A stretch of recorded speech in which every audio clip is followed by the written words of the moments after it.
ఇలాగ సోక్ చేసిన రాగి 8 అవర్స్ సోక్ అయింది. ఫిల్టర్ చేశాను. దాంట్లో ఈ గ్రేటెడ్ కోకోనట్ వేయాలి. వేసి ఫైన్గా పేస్ట్ చేయాలి. ఇలా ఫిల్టర్ చేయాలి. క్లాత్లో, వైట్ క్లాత్లో మిల్క్ తీయాలన్నమాట.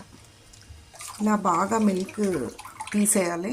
తీసి స్టఫ్ అంతా పాడేయడమే. ఇది వేస్ట్. ఈ మిల్క్, రాగి కోకోనట్ మిల్క్ దగ్గరికి అయ్యే వరకు ఇలా కలుపుతూ ఉండాలి. బాగా థిక్ అయ్యాక బెల్లము, ఇలాచి ఇందులో వేస్తాము.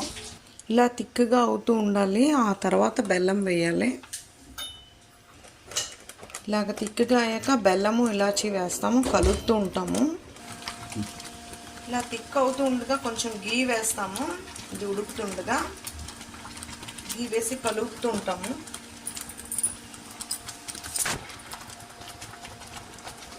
ఇలా వచ్చింది ఫ్రెండ్స్.